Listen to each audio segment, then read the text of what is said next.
So our homeowner, when they're sat here, they hear everything from the neighbours the other side of this separating party wall. It's an old barn conversion, and the other side of this separating party wall is a kitchen. So when you're sat here, you can hear the cup on the surface, and you can hear them stirring the teacup the other side of this separating party wall. I'm going to show you how we soundproof this room, but make sure you watch to the end because there's a really interesting point here with this hollow boxing in, which is boxing in the stairs, even though the separating party wall is here. Let me show you how we soundproof this room.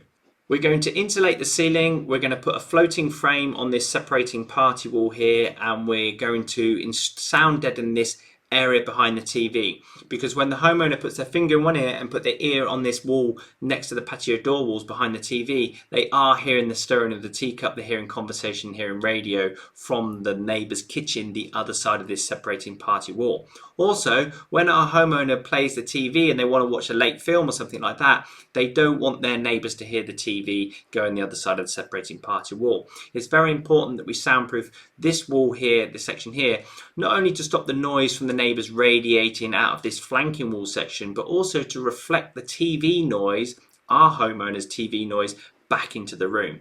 Okay, so the first thing we did is we sound deadened this separating party wall. I haven't got a picture of the wall being sound deadened, but then we installed a floating frame after we sound deadened the wall. So this is the room above, and you can just see the sound deadening material coming up from the wall that we sound deadened downstairs. So after we sound deadened this wall, we then installed a floating frame, mass loaded vinyl, resilient bars, 2 layers of 15mm soundboard board, and the same system was applied upstairs, and you can see upstairs in the room above. And notice how we treated the flanking area with the rubber too, and we did that the same downstairs around the fuse board. This is the lounge ceiling down below, and we insulated from above, getting rid of all of those squeaky creaky floors by installing a new floor. We also insulated the loft above this bedroom, and this is the finished room before plastering. The room is plastered and we installed all the fixtures and fittings, and the room is decorated upstairs. The homeowner did some fixtures and fittings themselves, and when they were working in the room, they actually called us up and said, look, we're still hearing the noise,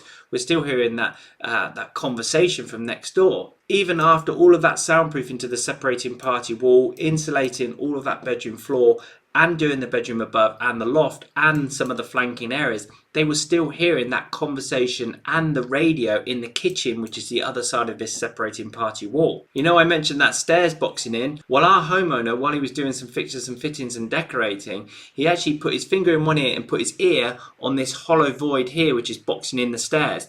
Bearing in mind, that's a separating party wall. There's nothing outside of this wall. He could clearly hear the TV radio conversation in this boxing in. So we went back to the property and we opened up the stairs boxing in. We insulated that boxing in with an RW3 rock wall, filling the void, complete plaster finish, and now our homeowner doesn't hear the noise anymore. And now our homeowner claims a 99.9% reduction in noise. They just don't hear their neighbours anymore. They certainly don't hear that teacup anymore. They don't hear that work surface noise from the kitchen the other side of this separating party wall. They have the soundproofing of a detached house in this living room and the bedroom above. So the main takeaway here is make sure you fill any hollow void in the room. The noise is in the structure of the building, and any hollow void in that room will amplify that noise from the structure. If you're interested in DIY soundproofing and learning about this stuff, maybe consider clicking the link in my bio. Take the quiz, answer those 10 questions, and I'll send you a free copy of my book, The Noise Free Home.